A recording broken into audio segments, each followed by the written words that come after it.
everybody, Jeremy Dickinson here. Thanks for watching. So in this video, I'm going to continue my discussion of Plato's Euthyphro. So in my previous video on Euthyphro Part 1, I spent some time just setting up some setting and then talking about some of the key moves that are made in the dialogue, which centered around the question, what is piety? In this video, I want to just be a bit more reflective. Okay, I want to say some things about the dialogue that are philosophically important, in some sense, even to this day. So there'll be really two things I want to talk about. The first is philosophical methodology, and the second has to do with the Euthyphro Dilemma Question that I discussed at the end of part 1 of this video series on the Euthyphro. So let's start with the first issue, philosophical methodology. Now, I think an argument could be made that when Plato constructed literarily this dialogue, this conversation between Socrates and Euthyphro, he was in part doing so because Socrates had possibly ushered in a new way of doing philosophy that was deeply influential to Plato, and then which ended up, unbeknownst to Plato, of course, ended up really influencing a lot of the rest of the history of philosophy, at least in a significant dimension. Now, it's commonly accepted, by no means by everyone, but that Plato had a deep influence on the history of philosophy. Some have even said that all of philosophy is but a footnote to Plato. That's how significant some people think that Plato was history of philosophy. And I think this methodology point I'm going to make is a point that definitely speaks in favor, corroborates a kind of comment like that. Now, it may not be true in terms of its scope, but it certainly corroborates to some degree that Plato has had deep influence on the history of philosophy.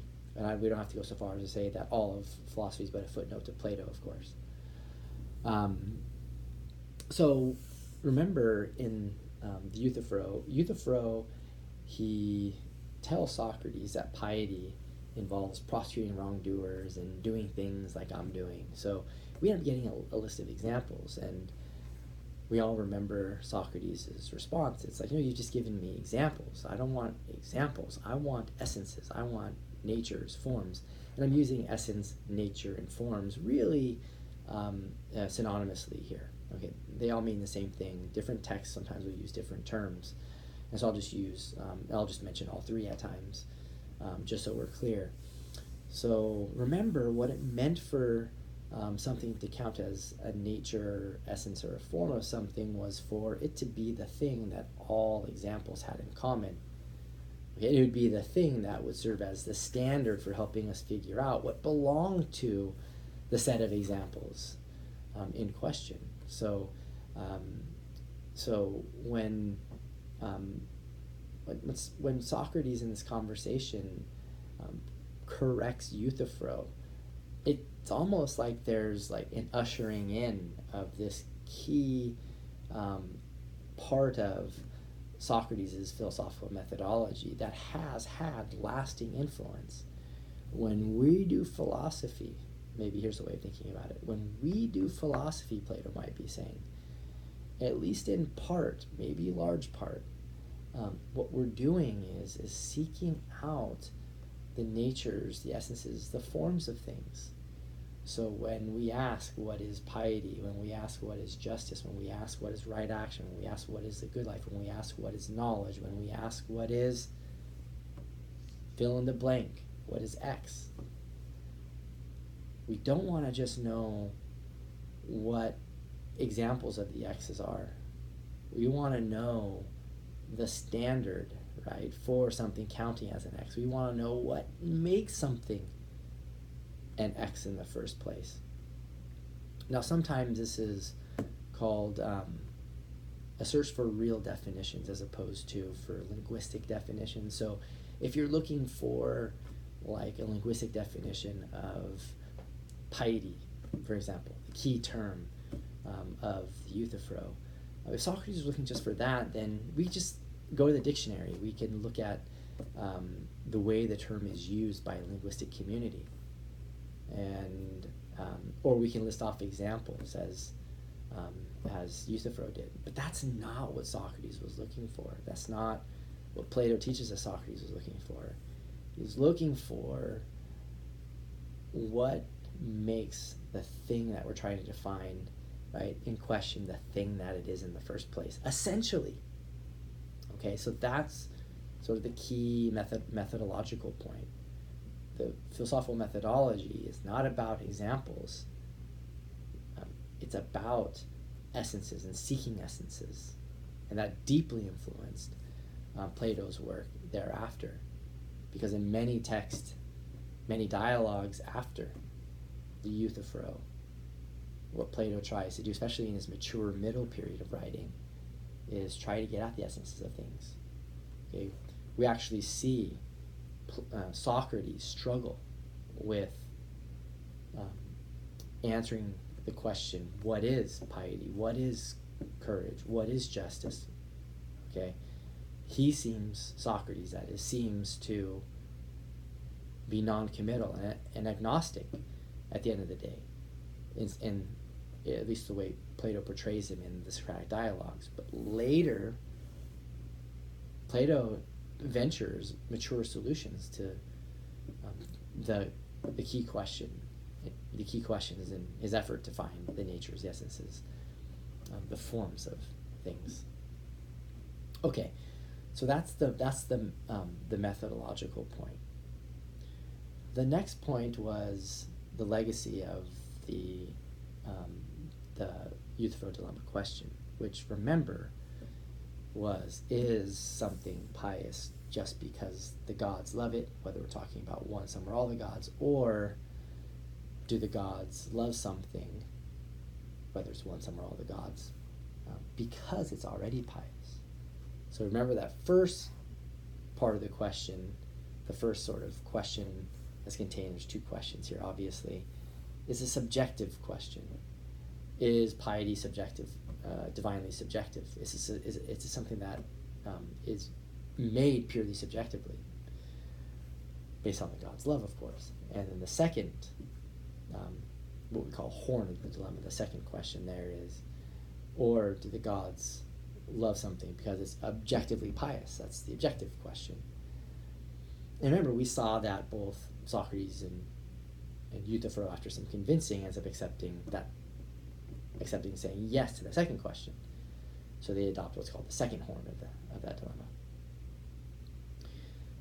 And remember the reasons for why. I mean, if you're going to say that that the gods loving something, and merely the gods loving something, makes it pious, then you seem to be on a slippery slope to the gods loving all kinds of things that we would consider to be impious.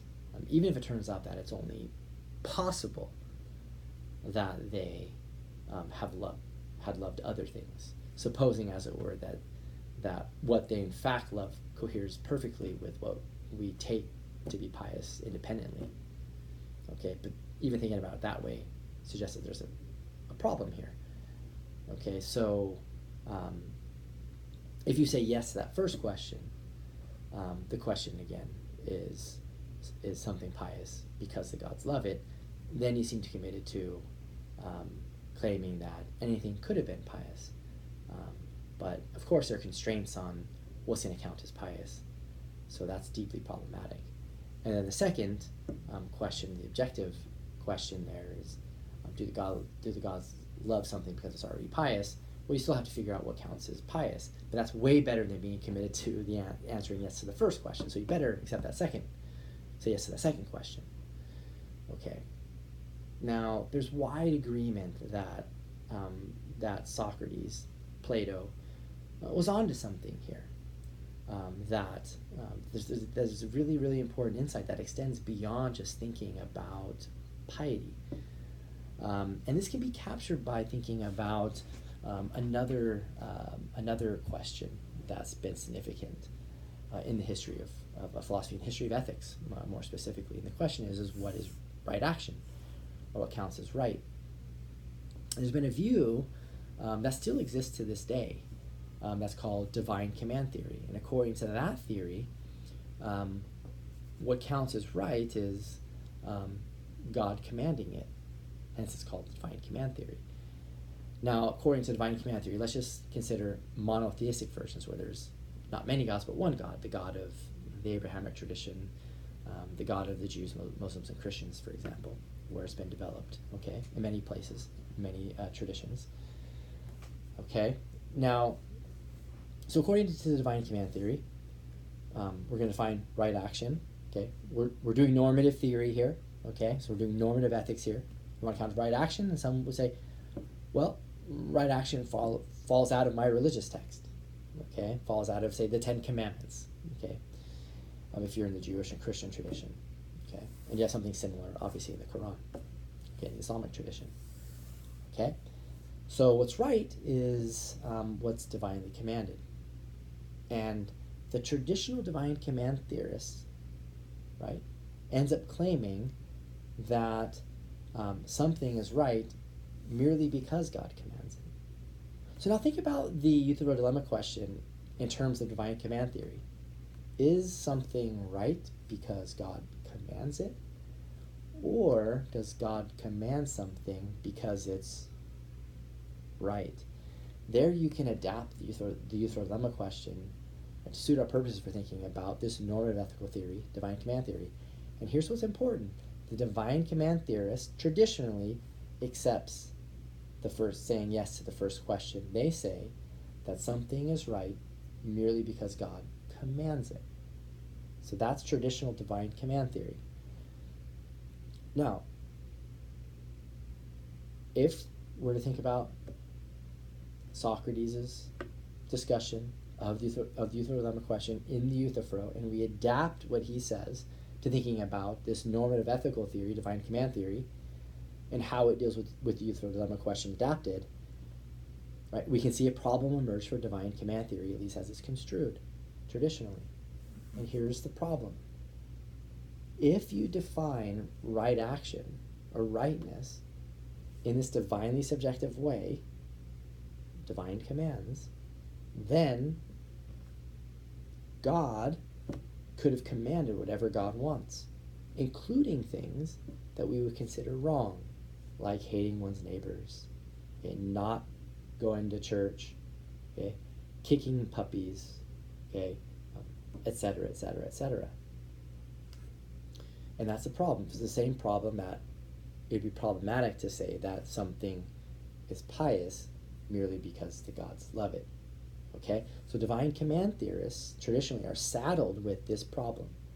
And many philosophers think that this shows that a traditional, no bells and whistles divine command theory fails. So we see this conversation in the Euthyphro unfolding, but it applies in a systematic way in other areas of history in other areas of philosophy, throughout the history of philosophy. And this is but one example where it does, a famous area in which it does. And it forces the divine command theorists to back up and try to develop their theory, or dig in their heels and say, yeah, whatever God commands would be right, and we're okay with that.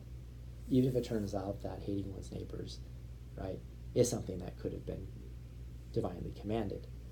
Now, someone might say the theistic God is perfect, so the God of the Christians, the Jews, and the Muslims is perfect. And that's certainly part of Orthodox theology. No debate there. But the idea is, it's argued, is that such a being then couldn't possibly command hating one's neighbors, etc., because this being is too perfect to do so. And that may well be true. But keep in mind, once you say that, you're no longer a traditional divine command theorist, because the divine command theorist says that what counts as right just is the fact that God commands it. There's no building into the view, at least traditionally speaking, the fact that God's actions are constrained by God's nature. Okay, because once you start explaining divine commands in terms of God's nature, you, as it were, moved away from divine command theory. So those are two important, I think, legacy points: methodology and this Euthyphro Dilemma question legacy that are important to Plato. Thanks for watching, everybody.